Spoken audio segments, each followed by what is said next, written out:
Aí você está se perguntando, pois é, doutor, mas como é que isso começa? Então vamos lá. Nós temos um sistema de regulação de fluxo de sangue para os nossos órgãos e tecidos. Existe um fluxo considerado fisiológico para os principais órgãos. Por exemplo, o cérebro recebe 20% de todo o fluxo sanguíneo do organismo. O coração, obviamente, ele bombeia todo o sangue, mas ele recebe para se nutrir em torno de 5% de todo o sangue que é bombeado por uma unidade de tempo, por exemplo, por 1 minuto. Da mesma forma, o nosso sistema gastrointestinal, ele recebe em torno de 25% de todo o fluxo sanguíneo por unidade de tempo. Vamos considerar aqui 1 minuto para facilitar o nosso raciocínio.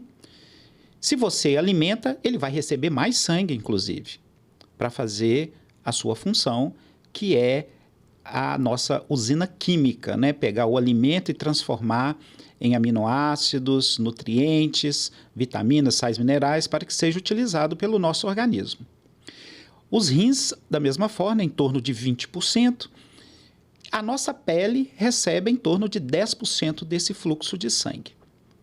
Esse fluxo de sangue pode oscilar de forma importante a depender do equilíbrio do nosso organismo. Tudo isso por causa das nossas necessidades metabólicas. Então, por exemplo, se você faz uma corrida, o seu sistema muscular vai receber mais sangue do que outros sistemas. Se você está após uma refeição substancial, o seu sistema digestivo vai receber mais sangue do que outros sistemas.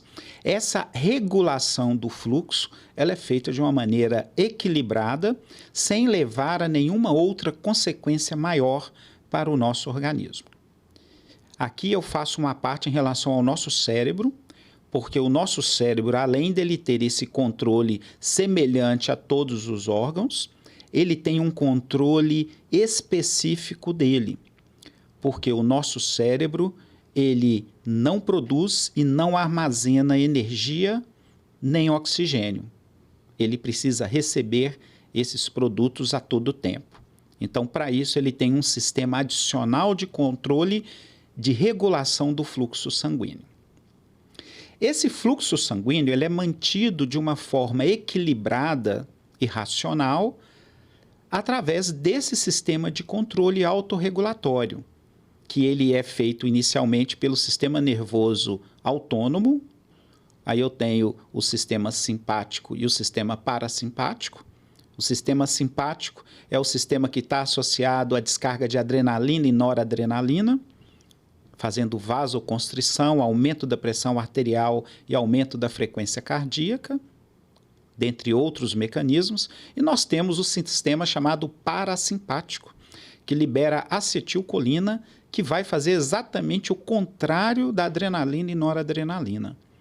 Esse equilíbrio entre os dois sistemas se dá em frações de segundo, de maneira que a frequência cardíaca, pressão arterial e o tônus vascular permanecem basicamente o mesmo, independente do que você está fazendo.